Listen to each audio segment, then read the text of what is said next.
얼마 전 서울 구로구에서 경찰의 신변 보호를 받던 여성이 살해되는 사건이 있었죠.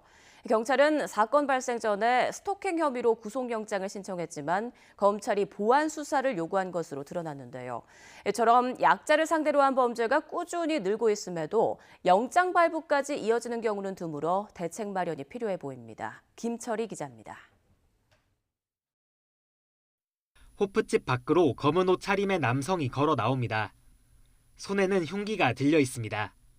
가게 앞에서 잠시 두리번거리던 남성은 흉기를 주머니에 숨기고는 골목길로 도망갑니다.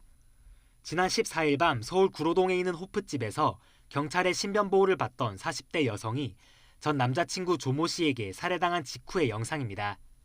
그런데 사건 발생 사흘 전 피해자는 이미 가해자에게 데이트 폭력을 당해 경찰에 신고한 상태였습니다.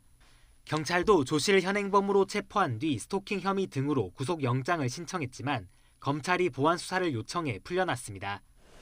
피해자와 피의자를 강제로 분리하지 못한 게 결국 살인 사건으로 이어진 겁니다. 비슷한 사례는 또 있습니다. 지난해 1월에는 한 남성이 교제하던 여성을 협박하고 거주지에 무단 침입했지만 구속영장은 청구되지 않았습니다. 이후 여성은 추가로 성폭력 피해를 겪는 등 보복에 노출돼야 했습니다. 서울경찰청이 스토킹과 성폭력 등 사회적 약자를 대상으로 일어난 사건을 조사한 결과 경찰이 신청한 구속영장 가운데 13%만 발부된 것으로 확인되기도 했습니다.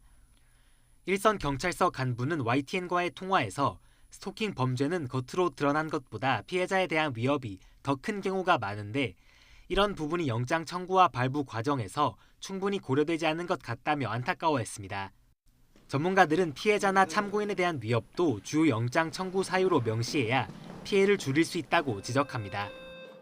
피해자 및 주요 참고인 등의 위해의 우려가 있으면 독자적인 영장 청구 사유로 명시적으로 확정함으로써 피해자 중심적 영장 청구 요건을 적시함으로써 다만 무분별한 구속영장 발부가 방어권 차단 등 인권 침해로 이어질 수 있다는 점은 주요 고려 사항입니다.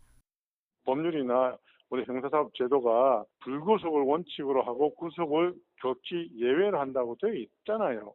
확인 한 번만 더 하는 절차만 있어도 남발을 막을 수 있잖아요.